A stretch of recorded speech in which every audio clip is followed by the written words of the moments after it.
आंकड़े हैं जो बार बार सोचने पर विवश करते हैं कि शराबबंदी कानून का बनना, होना और ग्राउंड पर सचमुच में उसे उतरना, दोनों में बहुत बड़ा अंतर है।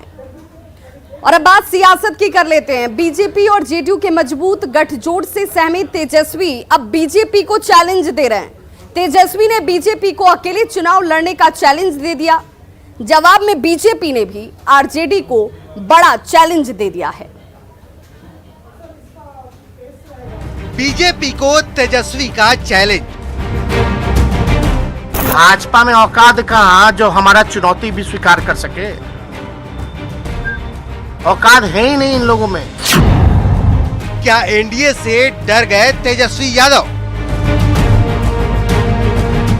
हम सब एक साथ हैं, परस्पर प्रेम है, एक ही साथ चुनाव लड़ेंगे, यह स्पष्ट होना चाहिए। 31 जुलाई को बीजेपी के सभी 7 मोर्चों के राष्ट्रीय कार्यकारिणी की बैठक के बाद बीजेपी की ओर से साफ साफ और दो टूक शब्दों में जेडीयू के साथ खटपट की खबरों को खारिज कर दिया गया था। बीजेपी ने 2024 से नहीं बल्कि 2025 की तस्वीर भी साफ कर दी थी।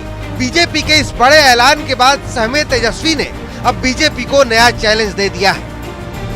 जिगर नहीं है, फलना तक ये हमारे नेता रहेंगे, चिल्ला तक ये हमारे नेता रहेंगे। अरे लड़ो ना अकेले, हाँ क्या मजबूरी है, लड़ो। बीजेपी को आप अरे भाजपा में औकात कहां जो हमारा चुनौती भी स्वीकार कर सके। तेजस्वी के चैलेंज के बाद अब बीजेपी ने भी तेजस्वी को नया चैलेंज दे दिया।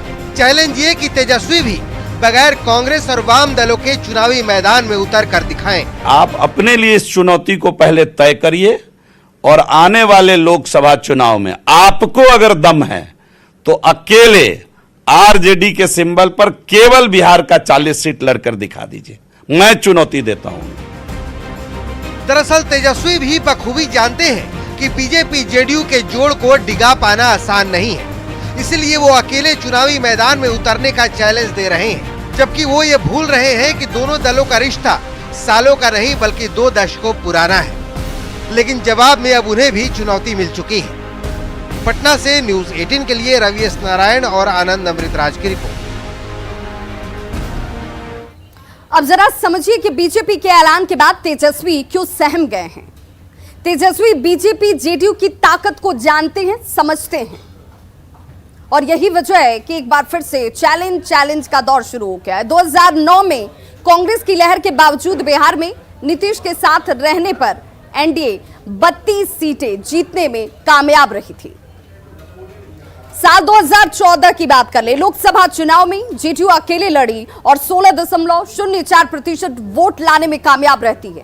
तब पार्टी को 2 सीट मिली थी। मोदी लहर में 36.48% वोट पाकर एनडीए 31 सीटों पर जीत हासिल करती है।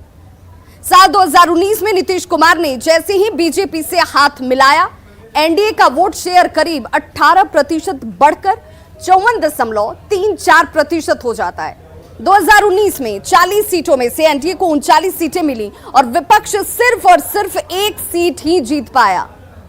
तेजस्वी ये जानते हैं कि बीजेपी और जेडीयू को हरा पाना कठिन है और इसीलिए उनको 2024 की चिंता आज ही सता रही है, क्योंकि 2019 में आरजेडी का सूपड़ा साफ हो गया था।